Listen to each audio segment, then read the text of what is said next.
Hi, Dav here, and today we have a new episode in the art review series. So I have been binging a lot on Pinterest. Like I have so many freaking tabs open right now, and I need to get through them. I mean, I've tried the whole like bookmarking thing.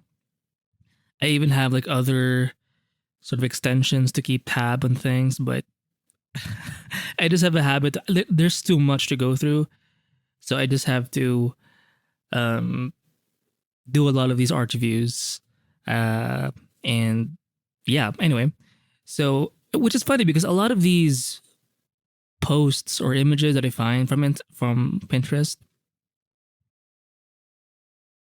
if I do check their links, if the links are available, as you can see, for example, for this post, it's like posted 8 years ago as of this recording. So it's just fascinating that there are still pieces that, to me anyway, they're just as good like 8, 10 years ago, and I don't know. It shows you that there are some maybe styles or concepts, ideas that, in a way, are sort of timeless, right? They're not just like a fad or some kind of trend that you do. There are just good ideas out there, and I do recommend you just, even though Pinterest does have like a negative, um, what perception, just because it's like too, yeah.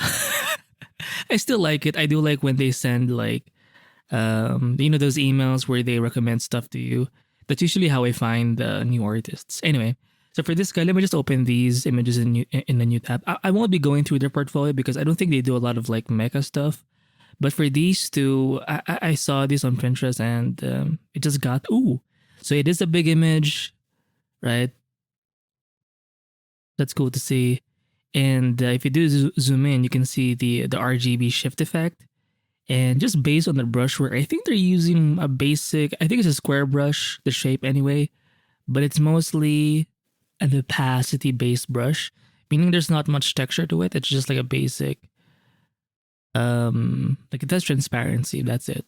You sort of have to build up the paint to sort of get an opaque value, but I just find these sorts of heads interesting. Um, and maybe it's because I do them too sometimes as random doodles, but I just find their shapes very sort of unique. Um, Now they're kind of alien-ish. It looks like it. I mean they are mecha. And it's very common to see like in concept art where a lot of the mecha stuff it's sort of fused with organic forms.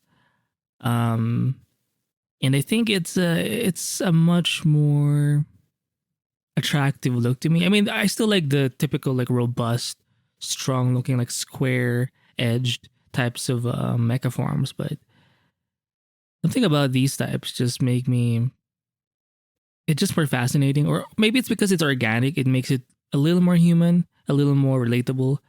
Now some of these do seem more like helmet designs, I think, but who knows? But they, even from far away, they still look somewhat interesting, and I think that's the value of doing thumbnails is you don't have to spend too much time rendering like a freaking head. You can just batch sketch these sorts of things and figure out which shapes make more sense. And even this, like there are some details that's not fully like a silhouette only. There's a bit of value variation here. There's a bit of like separation of materials. But you can clearly tell like this part is a bit more padded. This one is a bit more shiny. This whole like bluish gray thing, it has like a not leather, but sort of a matte um covering. You know how sometimes in like current day robotic arms, like they will cover the wiring with some kind of fabric. It's more of a protective thing. Number one, it does keep the wiring in one place, but also it does give it that extra protection, I guess. Um, and yeah. So this one, maybe they're from the same project, not sure, but most of it is in gray. A bit of value or a bit of colors here and there just to add a bit of an accent, but that's pretty much it. Most of it is pretty desaturated. I do like this one.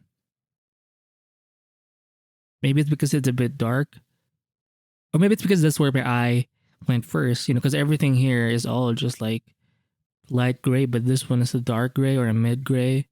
So, something can look good if you just contrast it to things that look a bit different. Oh no.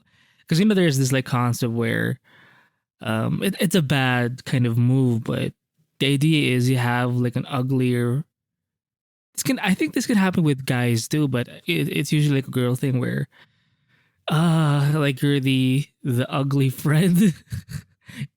Sorry, you're not even that like you're not literally ugly, but because you're not as attractive as the other like person, like you can boost that person's attractiveness just because you're not on their same level. I know that's bad to think about, but you can do the same thing in your like sketches. Like if you want something to be picked, maybe make the others a little less prominent.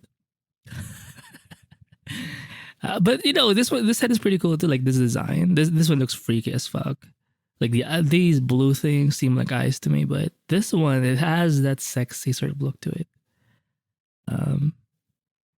This one just feels weird. It's kind of like this one is an elongated version of this guy, but yeah. Oh, this one does have like a tiny face at the top, 2 eyes, a mouth, but this one is pretty cool. So yeah, that's it for this quick art review.